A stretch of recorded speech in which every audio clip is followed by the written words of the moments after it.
Greetings from the Wild West, an epoch celebrated for its cowboy lore, fierce frontier skirmishes, and tales that ignite our nostalgia for that rugged American ethos.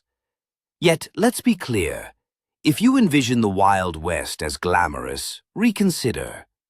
Today we delve into one of the most squalid, malodorous, and cringe-inducing facets of frontier existence: hygiene.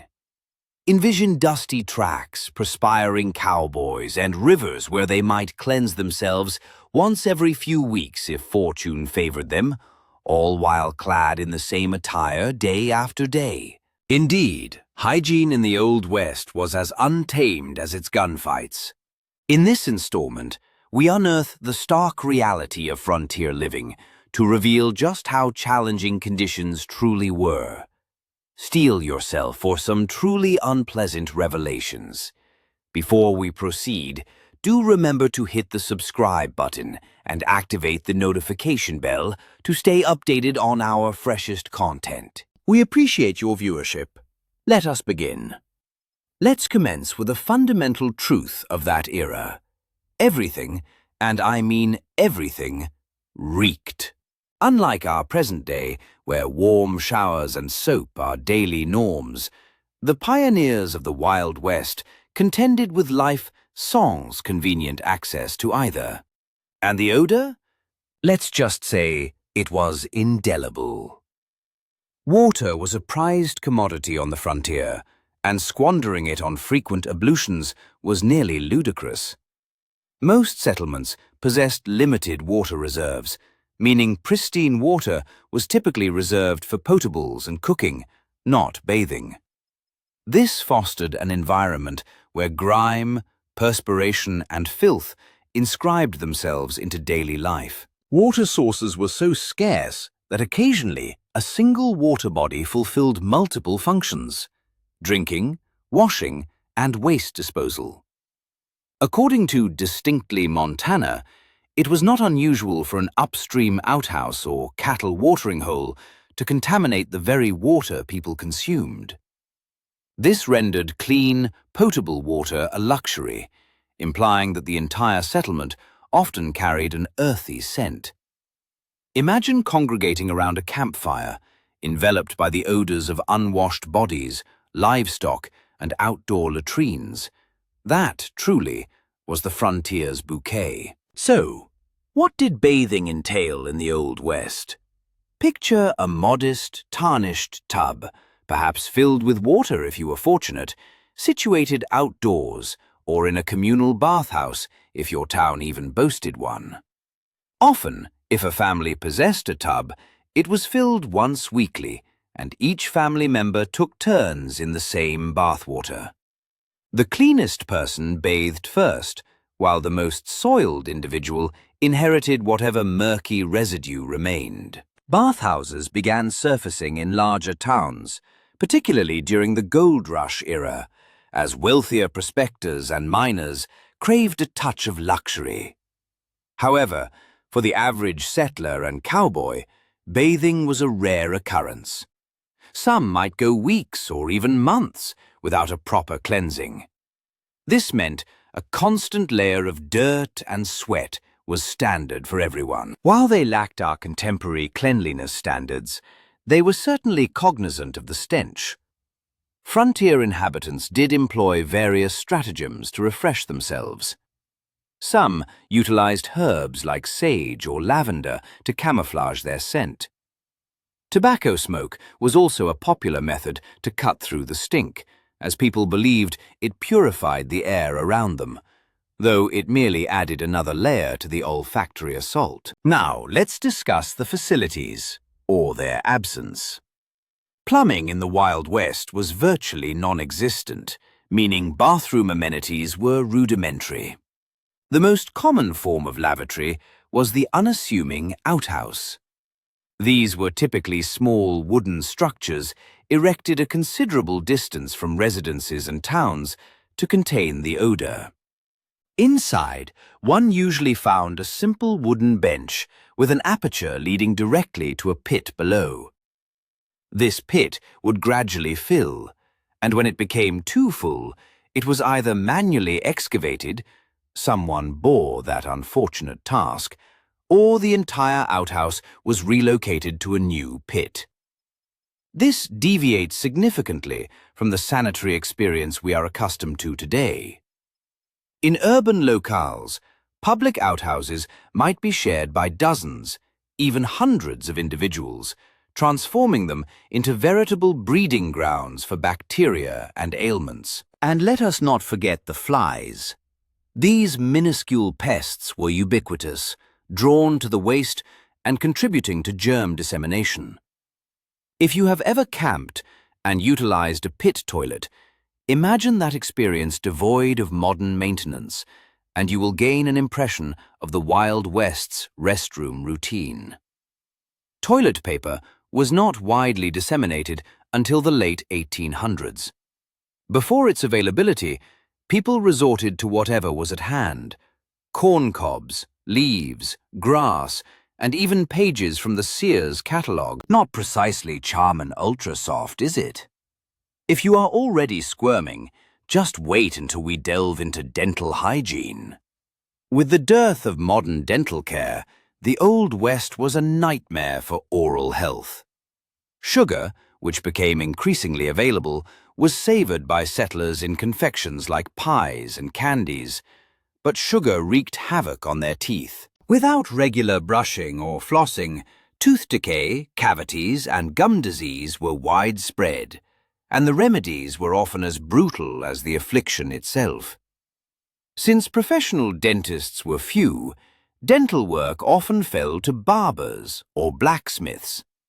These individuals were untrained, and anesthesia was frequently a swig of whiskey, if one was fortunate. Toothaches often culminated in extractions. And by extractions, I mean someone forcibly removed the tooth with pliers, or whatever implement was available.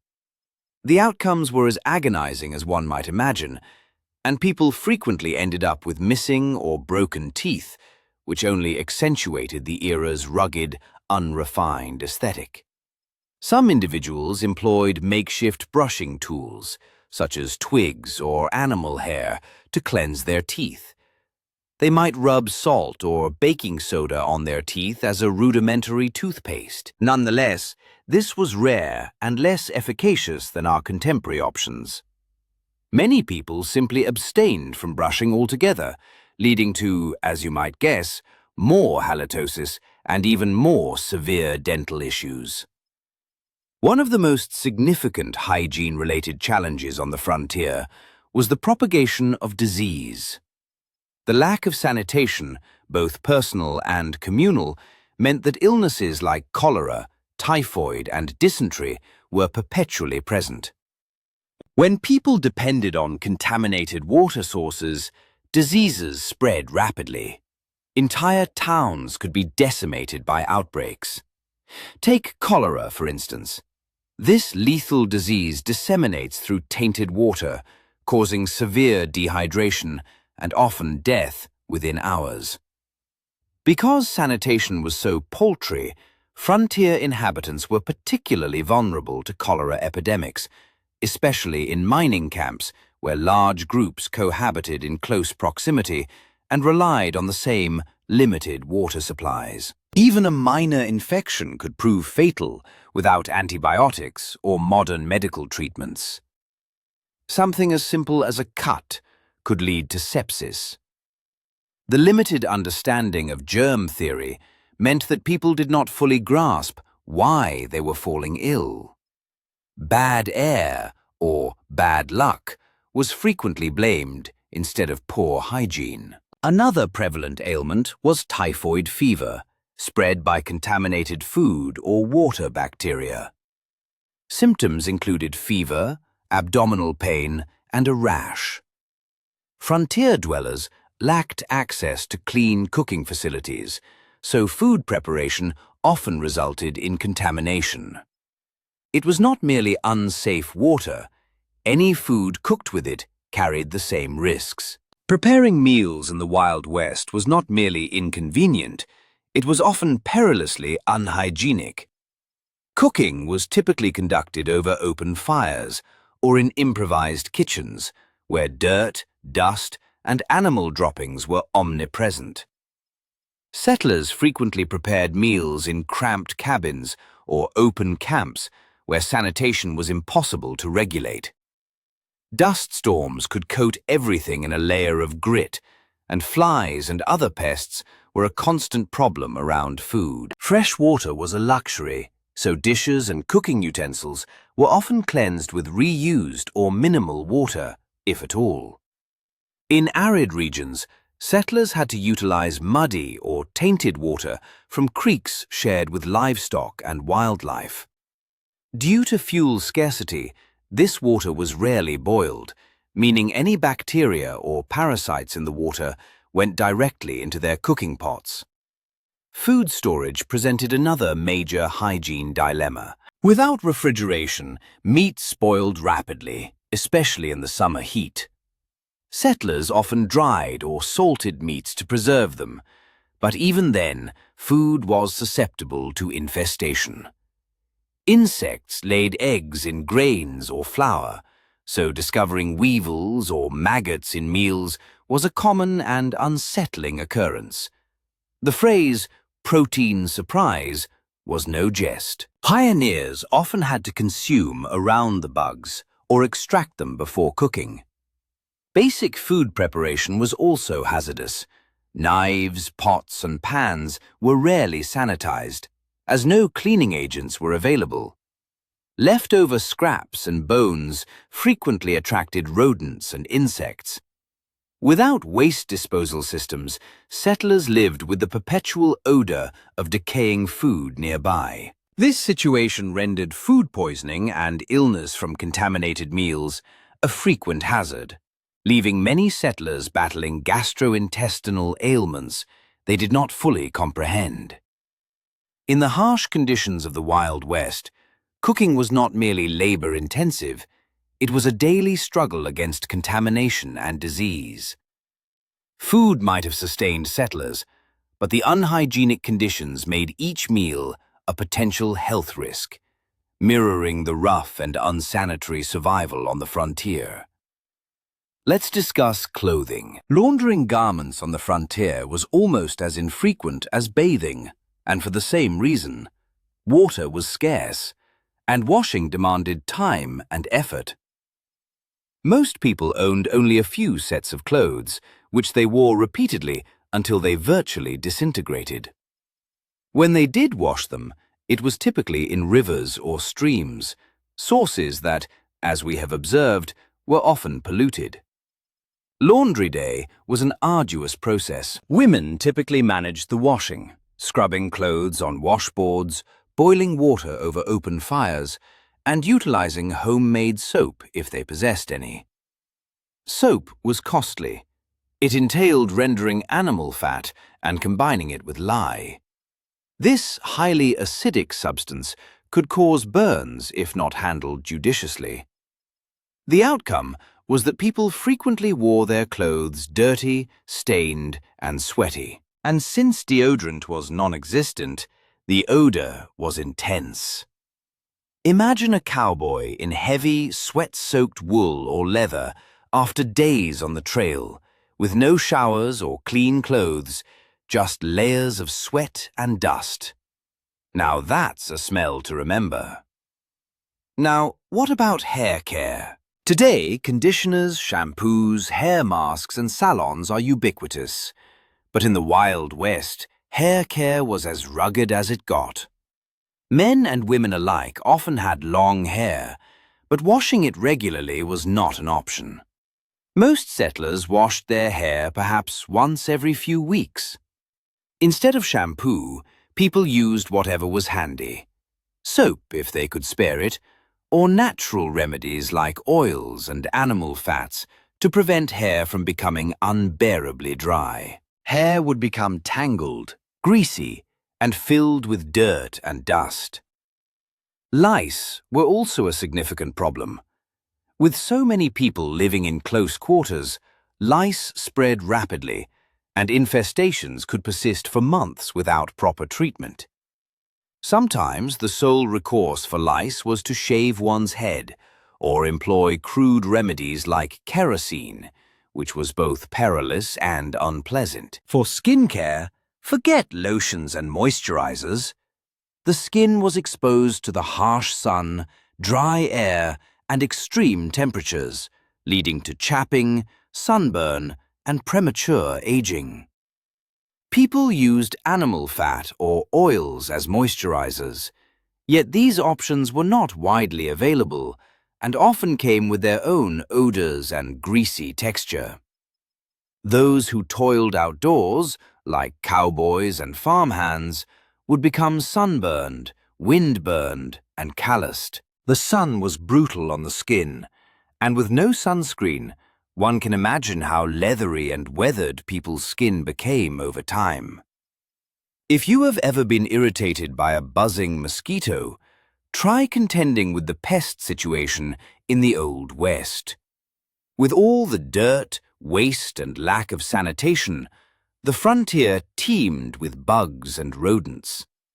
Flies were a constant nuisance, especially around outhouses and food supplies. Mosquitoes thrived around stagnant water sources, transmitting diseases like malaria in some areas.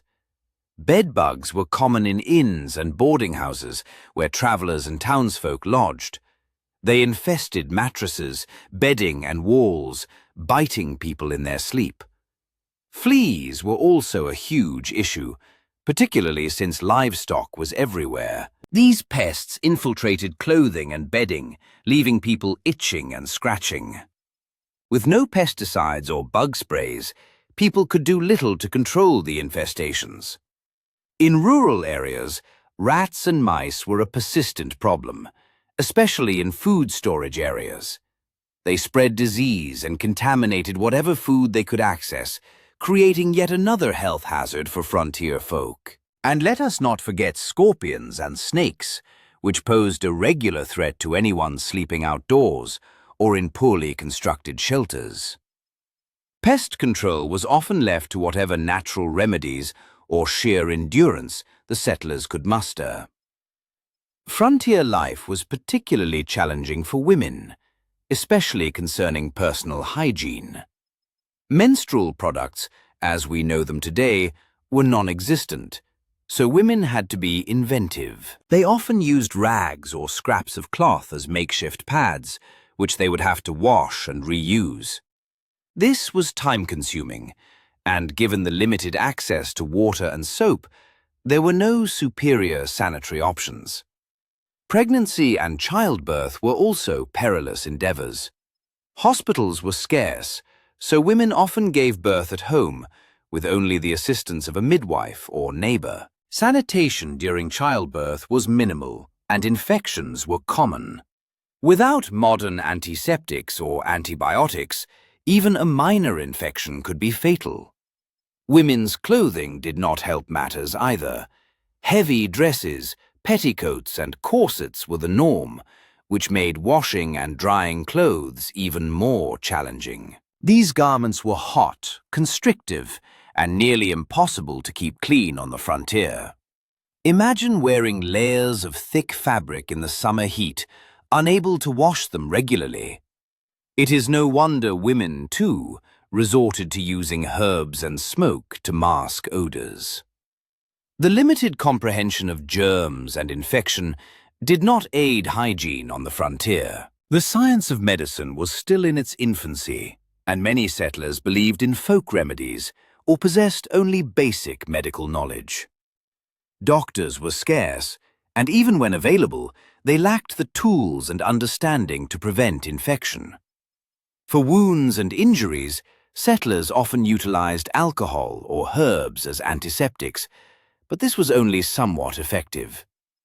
Bloodletting was a common practice, and some illnesses were treated by releasing bad blood, with the conviction that it would draw out the sickness. This often debilitated the patient and did little to address the actual problem.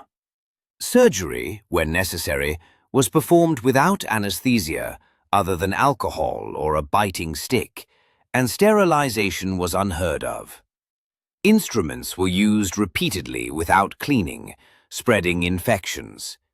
With conditions like gangrene, a lack of hygiene could rapidly transform a minor injury into a life-threatening condition. If they existed, frontier hospitals were often crude, with dirt floors and minimal sanitation. Mortality rates for surgeries were high, and infectious diseases ran rampant.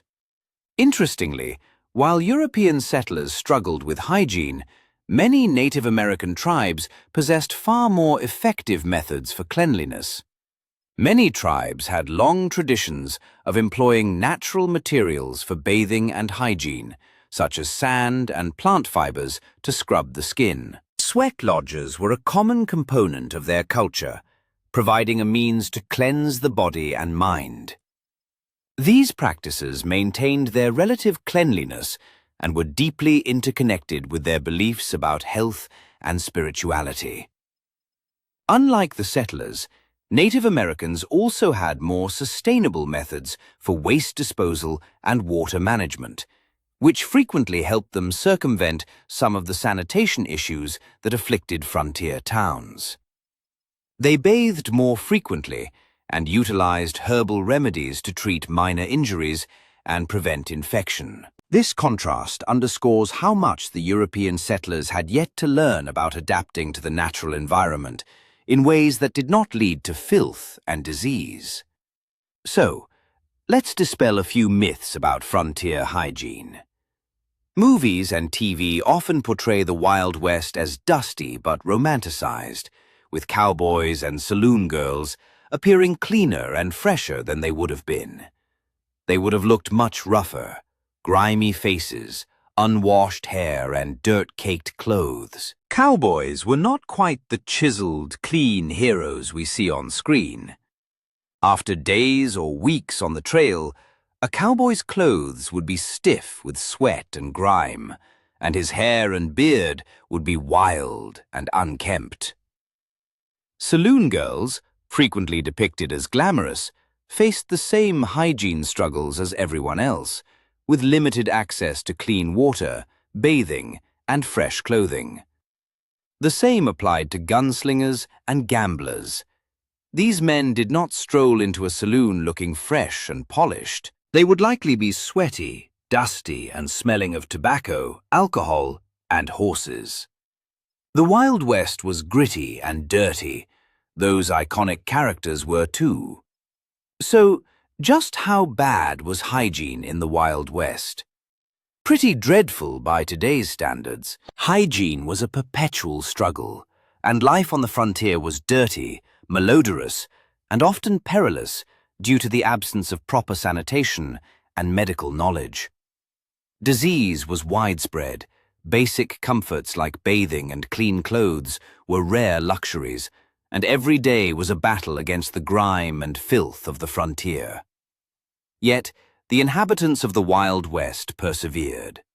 Despite the discomfort and the squalor, they managed to erect towns, families, and communities in a harsh and unforgiving land. Their grit and resilience are a testament to human endurance, even if the reality of their daily lives was not as glamorous as the Hollywood rendition.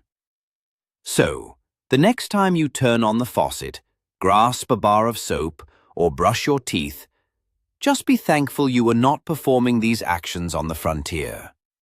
When all is said and done, the Wild West was many things: brave, bold, and adventurous. But clean? Not a chance. And there you have it, the stark truth about hygiene in the Wild West. Not precisely the romantic image we often conjure, is it? Thank you for watching. If you desire more historical narratives that excavate the grimy details, do not forget to like and subscribe.